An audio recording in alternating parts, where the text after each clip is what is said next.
Ok.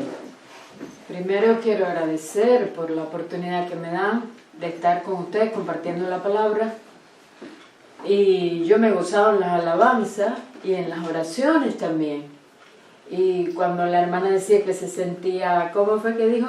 ¿Sola o en la alabanza? Solita. Sí, solita. Pero no es así porque, por ejemplo, yo no cantaba la canción, pero estaba conectada, dando gracias al Señor. Incluso salieron lágrimas. Y fueron alabanzas que tocó mi corazón. Y podemos alabar. La palabra dice que nosotros adoramos en espíritu y en verdad. Los verdaderos adoradores adoran en espíritu y en verdad. Aunque uno no esté cantando, puede estar dando gracias y puede estar disfrutando la letra de lo que se está diciendo. Quisiera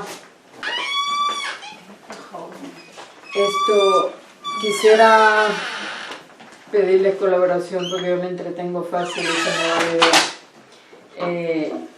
Quisiera decirles primero, porque Lumi me pidió que hablara algún tema de evangelismo, y ya que a ella le tocaba hoy sobre evangelismo, y también me pidió que contara algo sobre lo que yo hago y sobre las iglesias allá y todo. Lo quiero hacer brevemente antes de empezar. Estuve trabajando todo este tiempo que estuve fuera de acá de Finlandia, estuve ayudando en diferentes iglesias. Son iglesias, lo dije la semana anterior, no este fin de semana que pasó, sino el domingo anterior, pero no todos estaban en la reunión. Y dije que me dediqué a ayudar en muchas iglesias, que son iglesias, todas las iglesias que salen de Malmi apoya. Pues tuve oportunidad de reunirme con ellas, de compartirle la palabra, de compartir con pastores, con los pastores de esas iglesias, en una reunión de pastores, y darles temas que ellos también pedían. Los pastores muchas veces no tienen mucho tiempo para búsqueda personal, porque están muy involucrados haciendo cosas, hasta matrimonios, fue en la funeraria, gestionando esto, gestionando lo otro, y a veces ellos mismos sienten necesidad internamente de recibir algo profundo en la palabra. Lumi, cuando cantaba ahorita al final, en esa alabanza decía que tenemos una sed profunda, hay sed profunda dentro del pueblo de Dios, y a veces es un hambre vieja, insaciable, que está allí, y lo que Dios ha provisto, según lo que dice Efesios capítulo 4, es la voluntad de Dios es capacitar, que los pastores se dediquen a capacitar a los santos para hacer la obra del ministerio y garantizar que en la iglesia todos se desarrollen a la par, todos los ministerios, para que se supla esa necesidad de hambre y la gente no la vaya a buscar en el lugar equivocado. Porque es algo que Pablo también dijo, por ejemplo, hablando en la carta a los Hebreos, final del capítulo 5, principio del capítulo 6, les decía que habiendo ya pasado mucho tiempo, ellos en lugar de ser maestros, tenían necesidad de que se les volviera a dar los primeros rudimentos, la leche esa, y suave, y no es la voluntad de Dios eso. La voluntad de Dios es que el cuerpo de Cristo pueda crecer, y los que estuvieron sentados allí un tiempo oyendo ahora puedan también dar de lo que recibieron en muchas maneras. Entonces, bueno, tuve un tiempo todo este tiempo estuve entre las iglesias en Cuba, del presbiterio de Nuevitas, toda esa parte norte del norte de Camagüey. También en Camagüey estuve allí sirviendo y ayudando en la iglesia donde está la madre y la hermana de Ernesto, que ellos me recibieron muy bien y estuve allí ayudándoles a ellos. Después, en el último tiempo, estuve con un pastor, Jody Bell, que él y su esposa me dieron su acogida en su casa, en sus corazones. O sea, yo no estaba viviendo con ellos, yo me mantenía acá con la familia de Ernesto, pero ellos nos reuníamos y ellos me abrieron la puerta de su casa y pasamos mucho tiempo juntos y compartíamos de la palabra y fue un tiempo de mucha bendición. Eso sí, de una manera, las iglesias de allá tienen mucho agradecimiento por el trabajo, por el apoyo que la iglesia de Malmi les ha dado. Y he tenido conversación, por ejemplo, con pastores que me han dicho, bueno, mira hermana, ese apoyo que me ha llegado, este mismo hermano Jody Bell y su esposa me dijeron a mí, mientras ellos estuvieron en el presbiterio de Camalote, ellos me dijeron que estaban recibiendo mensualmente una ayuda de $10 o 10 euros, y a veces aquí pueden decir, bueno, eso es muy poquito, pero para ellos representa mucho, porque ellos me decían, con esos 10 euros no suplía todas nuestras necesidades, pero no, era una ayuda y claro, ellos al trasladarse a Camagüey, pues dejaron de recibir esa ayuda. Entonces, en cuanto al ministerio al cual yo me he dedicado, aquí quiero ser un poquito más lenta. Es un poquito difícil de explicarlo, porque cuando yo digo, por ejemplo, que generalmente me dicen así, ella se dedica a la consejería, ¿qué entiende la gente por esto? Que viene alguien y me cuenta, oh, yo tengo un problema con mi suegra, es muy difícil, y me pasó esto y esto y esto, y entonces yo le digo, haz esto y esto y esto, como si fuera el Espíritu Santo. Pero eso no es el trabajo al cual yo me he dedicado, y se lo voy a tratar de explicar a través de una ilustración bíblica y a través del pasaje que yo también escogí para compartirles acerca del tema del evangelismo. Primeramente quisiera recordarles dos apóstoles importantes, uno apóstol a los gentiles y uno apóstol a los judíos, a lo que son la nación de Israel. Uno de ellos es Pedro. Pedro fue llamado a los de su nación, y al igual que Pedro, los otros apóstoles, Jesús le prometió en Mateo 4:19, en ese capítulo, le prometió a partir del capítulo 4 de Mateo, verso 19, Jesús les prometió a los discípulos que ¿qué cosa eran ellos de profesión? Pescadores. Y les prometió, les haré pescadores de hombres. Y ellos se dedicaron después al evangelismo. Todos sabemos que cuando vino el Espíritu Santo sobre ellos, ellos empezaron. El primero que tuvo un discurso fenomenal donde se convirtieron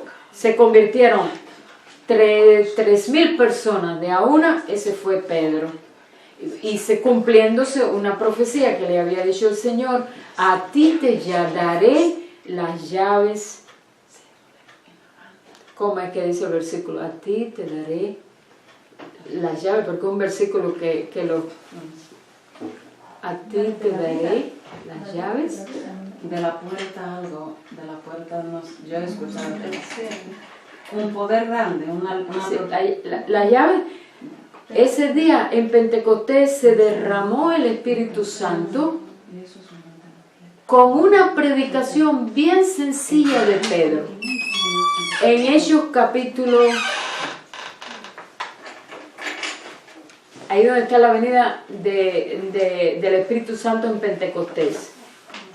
Cuando el Espíritu Santo se derramó sobre Pedro, él empezó a hablar con denuedo la palabra y él tuvo un mensaje bien sencillo. El mensaje de él fue acerca de Jesús. Su mensaje fue exponiendo la persona del Señor. Yo cuando estaba convertida, siempre al principio, yo decía, bueno, ¿y por qué ese mensaje no era complicado? Ahí él no hablaba de las 4 leyes espirituales, ni hablaba nada tan rebuscado. Allí su mensaje fue bien corto. Lo vemos ahí en el capítulo 2 a partir del versículo 12, donde Pedro tuvo su discurso. Estaban todos maravillados y perplejos y se decían unos a otros, ¿qué es esto? Y pensaban que ellos estaban borrachos, se mofaban de ellos al oírles hablar en lenguas.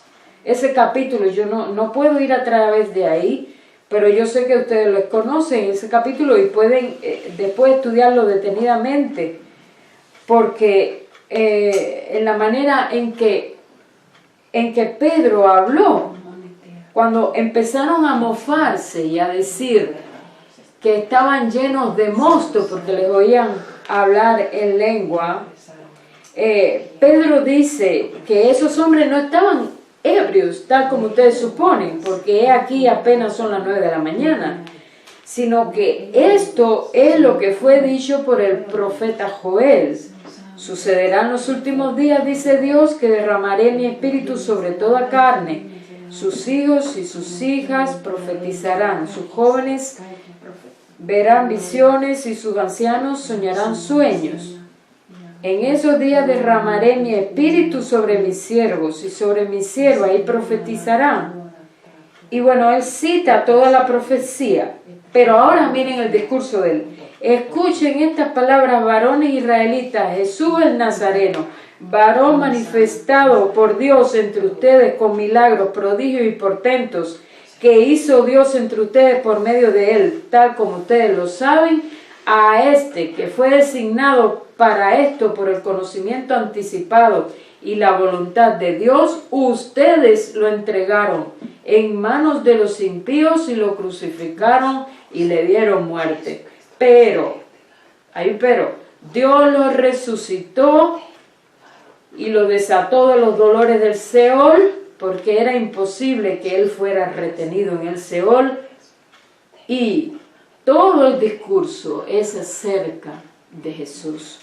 Dice, porque David dice respecto a él, yo veía anticipadamente a mi Señor siempre, porque él está a mi diestra, para que yo no sea conmovido, por lo cual se deleita mi corazón y mi gloria se ha regocijado grandemente, y aún mi cuerpo reposará en esperanza, porque tú no dejarás mi alma en el Seol. Eso fue David hablando proféticamente acerca del Señor. Ni permitirás que tu santo vea corrupción.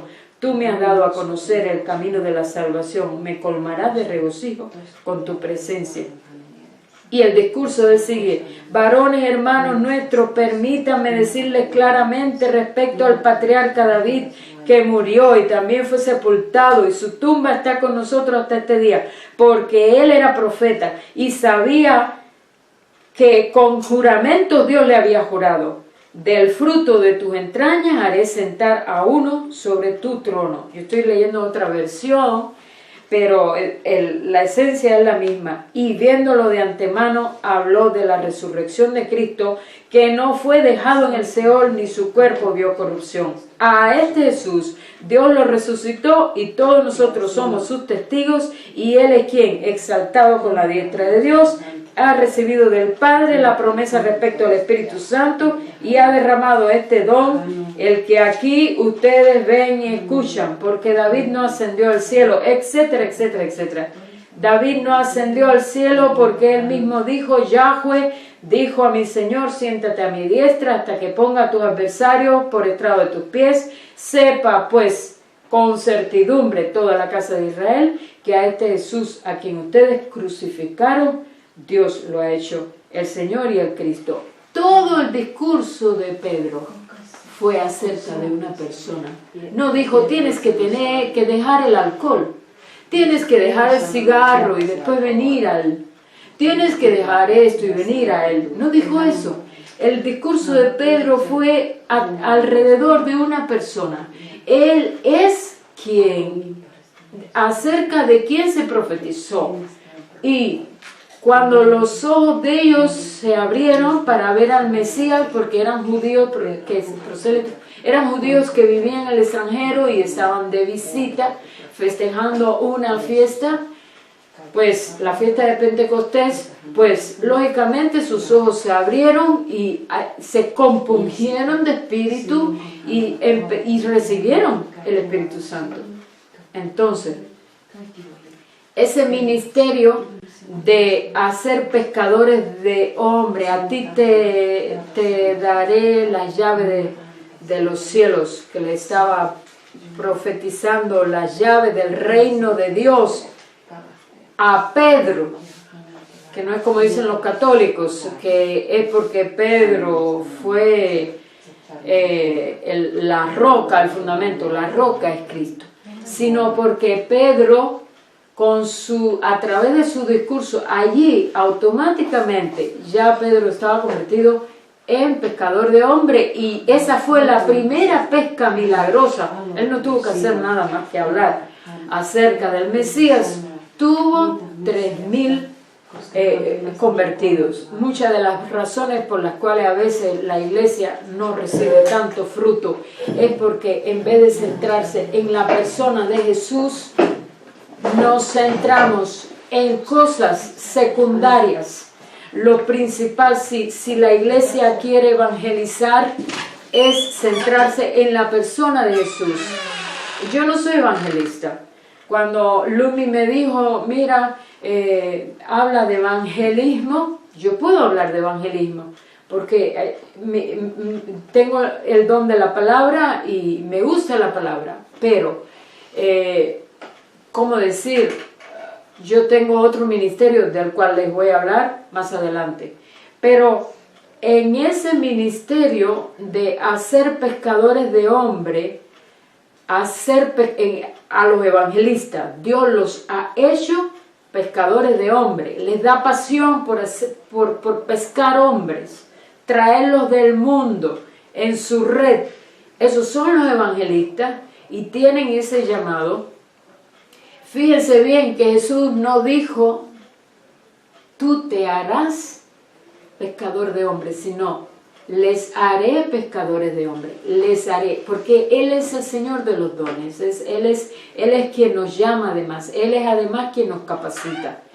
Y es imposible que una persona que ha recibido algo deje de hablar de lo que ha visto y ha oído. Y eso fue lo que ocurrió. Pedro vio y oyó al Señor, y en Pentecostés, cuando recibió el Espíritu Santo, él con mucha fluidez pudo hablar de todo lo que vio y oyó, que fue el Señor. Y a veces la iglesia, lamentablemente a nivel mundial, yo no estoy hablando de una denominación específica ni de una congregación específica, nos centramos en no puedes hacer esto, tienes que dejar esto. No. Lo que el Señor nos llamó a anunciar las virtudes de aquel, y precisamente lo dice Pedro, que era pescador de hombres, que era evangelista. Él nos llamó a anunciar las virtudes de aquel que nos llamó de las tinieblas a su luz admirable. A eso nos llamó. Ahora les voy a decir, no sé si han notado que el trabajo secular de Pedro era la pesca. ¿No?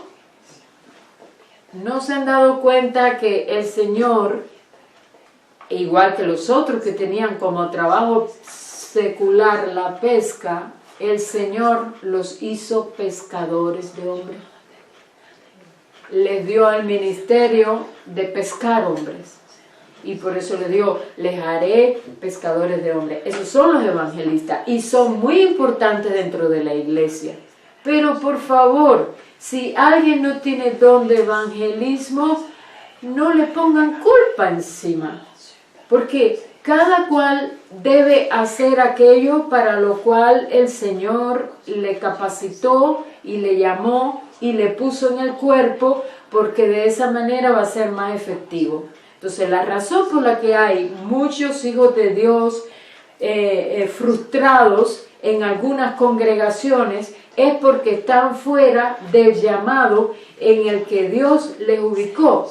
Entonces, si Dios te llamó a ser evangelista, perfecto, si hay medio mundo fuera por salvar. Pero si alguien, Dios le dio otro ministerio, que es del que voy a hablar ahora, no le pongan condenación arriba. El que fue llamado a evangelismo, haga el evangelismo. Incluso es muy sabio. Si yo no tengo don de evangelismo y hay personas que necesitan ser alcanzadas y están pidiendo un tipo de ayuda, que le visiten, pues cédale el lugar al evangelista, porque eso él lo va a disfrutar mucho y el evangelista se va a sentir bien ahí y para él no es ningún trabajo, porque ese es su don. Pero al igual que los evangelistas vamos ahora al apóstol Pablo.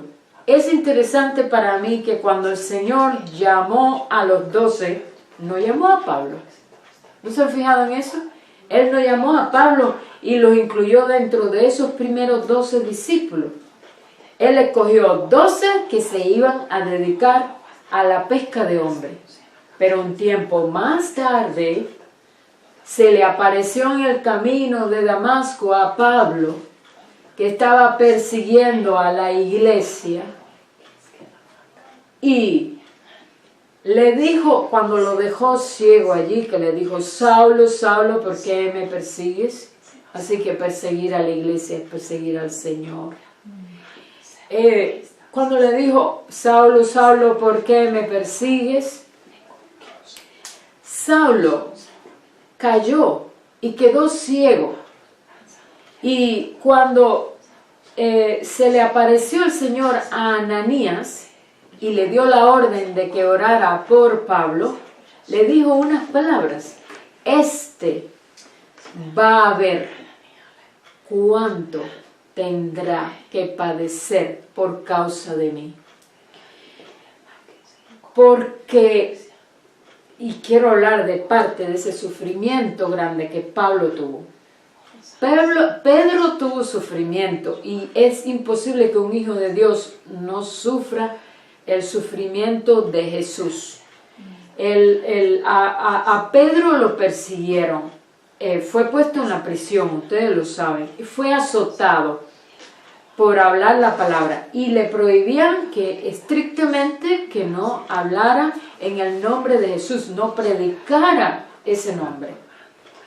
Pero Pablo tuvo otro tipo de sufrimiento. Pablo, de profesión, no era pescador. Pablo, de profesión, era tendero. Hacía tiendas. Las cosía, las reparaba y las hacía. Se dedicaba a ese ministerio junto con Priscila y Aquila, que eran de la parte del Mediterráneo, y también compartieron en ese tipo de trabajo. Pero es muy interesante que aquel que repara tiendas, que construye, él es el que edifica las tiendas. El Señor le llamó a ser edificador de la iglesia, a reparar los portillos rotos, al Señor usarlo para reparar los daños que hay en tu corazón. Satanás está muy interesado en que ese ministerio no prospere en la iglesia. Porque está bien, igual que está muy interesado que el perdido no conozca la herencia que hace 2000 años atrás el Señor ganó para ellos que están viviendo sin herencia. Pero después que una vez se hacen planes de evangelismo, planes de visitación, técnicas de evangelismo, etcétera, etcétera, y se traen gente para la iglesia, que vienen muchos con su corazón destrozado, con diferentes ataduras, con diferentes problemas, se encuentran que no pueden avanzar en la vida cristiana. Y pueden ser personas que tengan una sonrisa amplia, que vengan a todas las reuniones, que estén en los cursillos de evangelismo, que tomen muchas clases, que sean incluso sobresalientes, pero por dentro están llorando y todos los días están muy adoloridos. Muchas de esas personas son muy sensibles y entonces muchas veces no se entienden por qué muchos de ellos son tan, como dicen, fulana o fulano, nada más que se dice algo y ella siempre lo toma que es por ella, pero no se dan cuenta que esa persona está llena de dolores. Esa persona es como cuando tú tienes una llaga, en tu dedo y no has oído que siempre dice, hoy todos los golpes me vienen a dar ahí. No es verdad. Es que lo que no es ni siquiera un golpe, solamente así, a ti te puede sonar como un golpe, porque tienes una herida dentro. Lo que te dijeron de niño, eso marca mucho. Lo que tu madre, tu padre te dijeron, eso marca de una manera tremenda. Lo que te hicieron, cómo se burlaron de ti en el colegio, cómo tú tuviste que luchar con cosas duras. Hace poco estaba hablando con un sueco, amigo, y él estaba contando cómo su hijo en la escuela, con más o menos 4 o 5 años, tuvo que estar soportando algo que a los suecos les gusta mucho practicar, que se llama mobbing, que es someter a una persona a abuso el resto de la clase, y a veces hasta se incorporan personas que trabajan dentro de las mismas escuelas. Entonces, una persona así queda muy lastimada por dentro. Y el enemigo no pierde tiempo para susurrarte muy profundamente en tus emociones, en tu mente.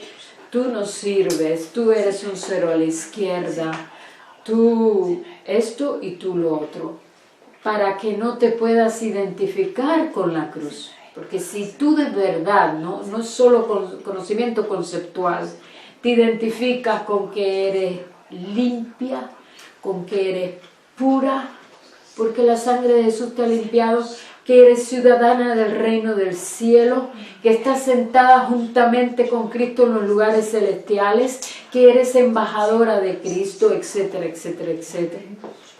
Pues tenemos también un embajador aquí, pero estoy hablando así en general porque el tema es para mujeres, pero todos, hijos e hijas de Dios muy amados, están así sin saber cuál es la herencia que tienen. Entonces, muchos de los conflictos que tienen no saben de dónde les vienen y incluso pueden ser problemas físicos. Miren, que les cuento esto. Yo estuve atendiendo un caso creo que en alguna prédica también lo he contado, que me suceden cosas así. A veces cuando estoy tratando de ayudar a una persona, tienen síntomas extraños que la misma medicina, inspecciones, dicen, no vemos nada raro. Como una muchacha que fui a conversar con ella porque su hermana me oyó a mí hablando de estos temas y me dijo, mira, debería hablar con mi hermana porque ella tiene un problema que se pasa el día vomitando flemas y ya los médicos dicen que no tiene nada y llena medio balde de flema, ya en el último tiempo ya no puede comer. Entonces yo le digo, bueno, claro, si ella quiere, estoy de acuerdo, y la hermana consintió, yo la fui a visitar, y en ese tiempo que estuvimos juntas, yo orando internamente mucho al Señor, exploré algunas áreas. A eso es a lo que más me dedico. A ver, cuando tocó el tema de hablar de su papá, ¿cómo es su papá? Bueno, mi papá es ya fallecido. Generalmente la gente no quiere hablar de la familia fallecida porque les parece, es una mentira de Satanás. Les parece como que están traicionando a la memoria de aquel. Entonces, lo que automáticamente hace la gente dentro del cuerpo es decir, no, ya yo perdoné aquello. Lo que en realidad ellos han metido debajo de la alfombra. Entonces me toca a mí explicarle qué cosa no es perdonar, después qué cosa sí es perdonar. Y claro, me di cuenta que en el caso de ella, si yo le decía directamente, tú tienes que perdonar a tu papá, y más que estaba muerto, me iba a decir, no, ya yo lo perdoné. Sin que le dijera nada, ella misma me dijo, ya yo lo perdoné a él. Entonces, pues dijo, bueno, señor, a ver, le voy a explicar lo que no es perdonar. Lo expliqué, después le digo, y ahora te voy a explicar lo que sí es perdonar. Y cuando lo expliqué, ella me dijo, yo creo que yo eso así no lo he hecho. Y el asunto era que ella me confesó, llorando, que su padre la violaba. Mientras su madre, que era enfermera, se iba a trabajar, su padre la violó a ella. Intentó hacer lo mismo con la otra hermana, pero la otra tuvo mejor suerte. Entonces, ¿cómo decir? ¿Cómo se siente una niña cuando aquel que debe ser el protector es el usurpador? Lo primero que Satanás hace, porque ahí se establece una atadura, no importa que la niña sea un inocente, porque al igual que Dios puso leyes físicas, que si alguien se tira de un 12º piso por ignorar la ley de la gravedad, por ejemplo, un niño pequeñito va a sufrir daño, aunque ignore esa ley física que se llama gravedad, así también hay leyes espirituales.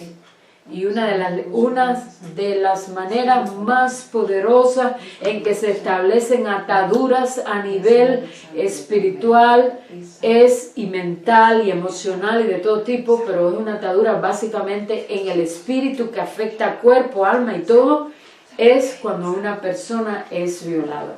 Por eso cuando una persona es violada, hombre o mujer, hasta desaparecen los apetitos sexuales. O se reprograma de una manera, se programa de una manera negativa, claramente es una programación de Satanás para tener deseos sexuales anormales, como un caso que yo traté de un muchacho que fue violado en la escuela, porque en nuestro país existen mucho las escuelas donde los niños a temprana edad se van a vivir, no viven en sus casas, solamente van a la casa el fin de semana y allí ellos tienen que trabajar, y cuando ese día, después que terminaron las labores en el campo, un grupo de 8 niños lo violó a él, y a partir de allí, quisiera él o no, fue un acto bien doloroso, pero él se programó negativamente para la práctica homosexual. A ver, ¿cuántos que practican la homosexualidad? Porque no digo homosexual porque Dios no creó ningún homosexual, eso no existe. Pero ¿cuántas mujeres y hombres que practican la homosexualidad están allá afuera? La iglesia los quiere alcanzar, les predica a Cristo, vienen a la iglesia, y cuando llegan a la iglesia no les puede ayudar. En cuanto habla de su atadura, como le ocurrió a este muchacho, y era un pastor evangelista muy bueno, con una sana doctrina, alguien a quien yo quiero mucho, pero no estaba entrenado en eso, y él le dijo, arrepiéntete que los homosexuales no se van al reino de los cielos, y el muchacho se quería suicidar. Y en ese momento fue cuando Dios permitió que le comentara lo que le pasaba. Entonces, lo que Dios quiere es, a través de los pastores, capacitar a los santos, un pastor no puede alcanzar a todos, eso es ilógico, para que los santos, todos, tú tienes un lugar en el cuerpo, lo reconozca la gente o no, tú estás en el cuerpo y tú tienes un lugar en el cuerpo, pero primero te tienes que preparar, primero, como decía Lumi, tienes que capacitarte para poder ayudar a otros, porque yo no puedo dar a alguien algo que no conozco, ni algo que yo no he recibido. Normalmente me piden que yo entrene, me lo han pedido pastores que sí entienden y que saben que hay necesidad grande dentro de la iglesia, me han pedido que entrene líderes para que ellos se dediquen a ese ministerio de remendar y de reparar, y para el Señor poder renovar dentro nuevamente. Y me han pedido eso, pero siempre digo lo mismo. Un líder, una persona, me gusta más decir los que presiden y que tienen... 10 minutos. Me quedan 10, ok. Los que presiden y están dentro del ministerio son los primeros que deben estar libres de atadura. Son los primeros que deben recibir algo. ¿Cómo? Puede seguir. Ok, ustedes me dicen cuando me digan próximamente, entonces, ok. Entonces, ¿cómo decir? Satanás está muy interesado en que no se conozca esto. ¿Por qué? Porque cuando una persona que viene del mundo, por ejemplo, luchando con pensamientos homosexuales, a veces no son ni prácticas, solamente son pensamientos condenatorios, la persona no sabe cómo desligarse de eso. O pensamientos blasfemos, y la persona no los quiere tener. Y Satanás le hace la vida imposible con eso. Muchos se enferman, van a parar al psiquiátrico, porque la otra mentira que Satanás pone en tu mente es que cometiste la blasfemia contra el Espíritu Santo y ahora no tienes salvación. ¿Entiendes? Y entonces, cuando una persona pasa mucho tiempo sin que se le ministre la verdad que le libera, el cigarro, no que no sea arrepiéntete, fuera Satanás, no, eso también es un oprobio, porque si un hijo de Dios tiene el Espíritu Santo, es un consiervo, una persona esté en la atadura que tenga, pero tiene el Espíritu Santo, es un consiervo tuyo, es un consiervo mío. Y no tenemos que ponernos en un rango de superioridad. Hay muchos super ungidos hoy que hacen que la gente dependa de ellos. No, nosotros debemos depender del Señor y de la verdad. Y cuando el Espíritu Santo venga sobre vosotros, dice el Señor, conoceréis la verdad y la verdad os hará libre. Es la verdad la que te hace libre. ¿Por qué una persona fuma? Porque una persona bebe. Aunque tú le digas que se va a morir. Ese fue el caso de una hermana que conocí. Hay mucha Eugenia, por supuesto, usar su nombre, Eugenia. Y esa señora, el médico le dijo, pronto vas a morir.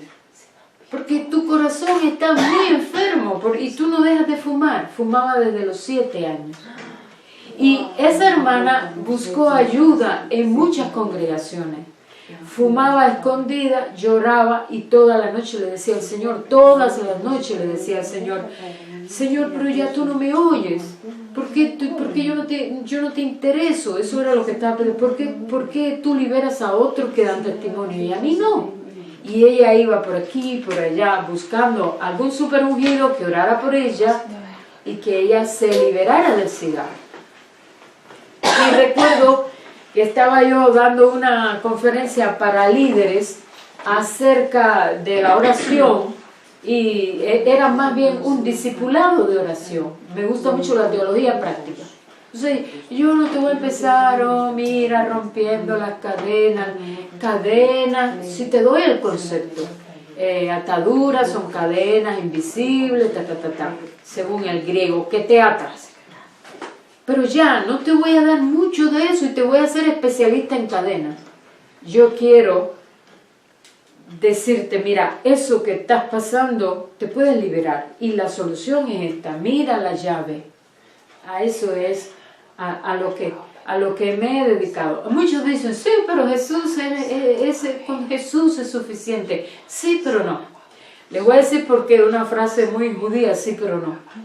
No es que Jesús no sea suficiente. Jesús puede coger a una persona y en cuanto se convierta, al momento quitarle todas sus ataduras, todas sus prácticas. Pero Él es sabio.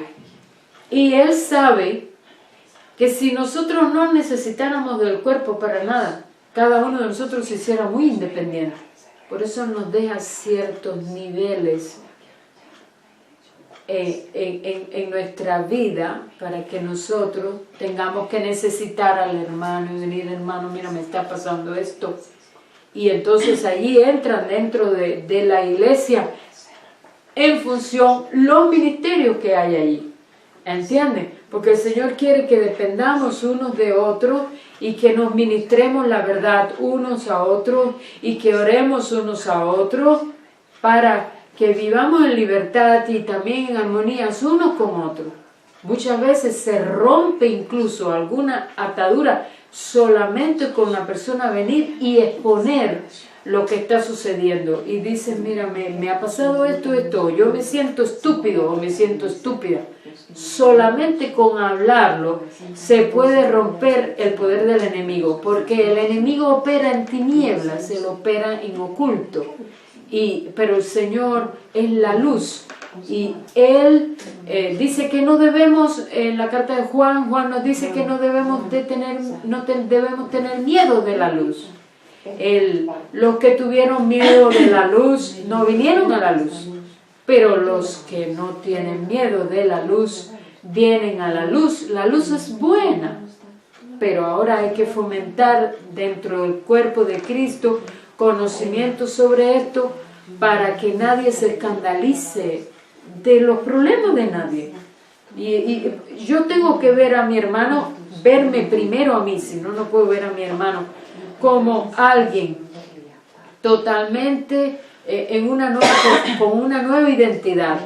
Pero así mismo tengo que ver a mi hermano en la misma posición. Acostumbro a decirle a la gente, el apóstol Pablo, tú tienes la misma posición que tenía el apóstol Pablo. Y Pablo dijo, con Cristo estoy juntamente crucificado, tú también lo puedes decir porque eso no es por tu esfuerzo. Eso es porque Dios hace 2000 años atrás te puso en Cristo para que todo lo que le ocurriera a Él te ocurriera a ti también. Cristo murió, le dio muerte, era para darte muerte a ti, pecador. Él resucitó, es para que tú resucitaras a vida nueva. Él ascendió a los lugares celestiales, es para que tú puedas tener una posición. Dice que juntamente con Él nos hizo sentar en los lugares celestiales. Efesios capítulo 2. Entonces, Él fue glorificado, nosotros también recibimos gloria con Él. Dice Pablo, el que se gloríese en el Señor. Nos podemos gloriar en el Señor. Satanás quiere que andemos así, no, pero yo, sí me puedo gloriar en el Señor. En el Señor, en lo que Él es y que me ha conferido a mí una nueva identidad. Entonces, esto me va quedando menos tiempo para esto, porque también la cámara cuando llega una hora, mira que no pase la hora porque 15. Quedan 15 para una hora. Entonces yo le quiero compartir acá, como es una reunión de mujeres y para mujeres, algo. Es el pasaje de la samaritana que todos conocen, que está en Juan 4, que me toca mucho este tema porque siempre la mujer ha sido y es muy marginada a través de todas las épocas. Y no soy feminista, odio el feminismo, me gusta, incluso se siente protección cuando en una iglesia la mayoría de los líderes son hombres. Porque si una iglesia la mayoría de los líderes son mujeres, algo anda mal ahí, y que los hombres allí ni pintan ni dan color. Sí, porque Amén. el Señor quiere lo mismo en el hogar que en la iglesia, que en todo lugar. Amén. ¿Entienden? Entonces, ¿cómo decir? Yo no soy feminista, pero me doy cuenta de que la mujer ha sido marginada, lastimada, estigmatizada a través de toda la época. Busquemos la democracia actual de todos los países que quieren la democracia, se basa en el sistema griego de gobierno, donde supuestamente todos tenían derechos, menos los esclavos y las mujeres. Eran la raza marginada, pero hasta los días de hoy. Y quería decirle que Jesús no tiene nada que ver con eso. Jesús hizo cosas que por la misma escritura la podemos ver respecto a la mujer. Jesús le dijo al hombre, al esposo, que tratara a la mujer como un vaso frágil. Un vaso frágil, frágil no quiere decir que tenga menos valor. Frágil lo tienes que tratar con cuidado porque se puede romper. Los hombres generalmente buscan que la mujer siempre le busque y le complazca en el aspecto sexual, pero no saben que parte de la fragilidad de la mujer es que si se siente lastimada no se puede entregar porque se empieza a sentir usada. Entonces el hombre tiene que ver con mucho cuidado cómo trato a mi esposa. No tengo que tratarla como se trata a otra mujer, porque cada mujer es única. Entonces, Jesús siempre tuvo por la mujer un trato tierno. Cuando le trajeron a aquella mujer que fue sorprendida en el acto mismo de adulterio, él no la condenó. Y en todos los intentos que trataron de hacer para ¿cómo decir?, para de alguna manera capciosa tentarle, él no aceptó eso, no cayó en la trampa, pero porque él ama, él ve cuando tú sufres, él ve cuando tú eres lastimada, él ve cuando tú eres menospreciada, él todo eso lo ve, pero como vaso frágil, él sabe que si a un hombre le duelen algunas cosas, a una mujer mucho más.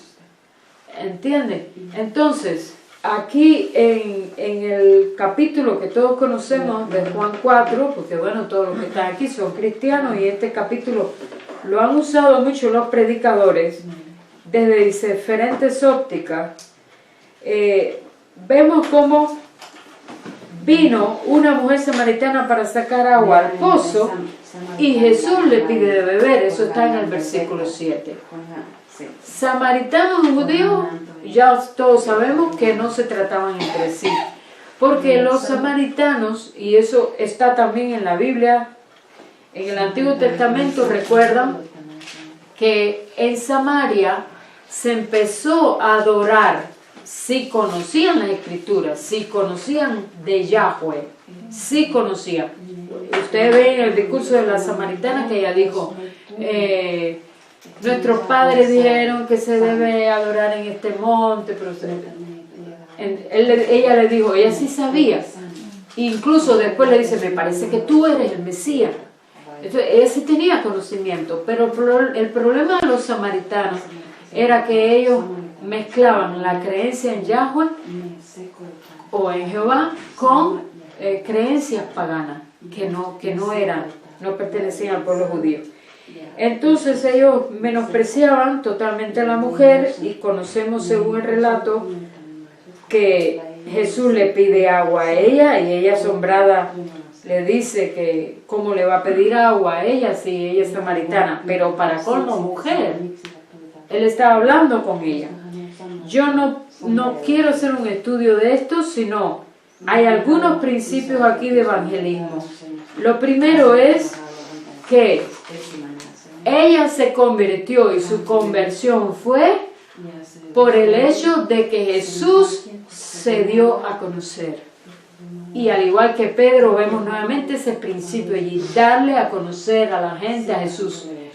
De lo contrario, podemos tener en la iglesia un adepto más, alguien que viene un poquito a entretenerse para no estar muy aburrido, o porque a lo mejor le prometieron que se le van a acabar sus problemas.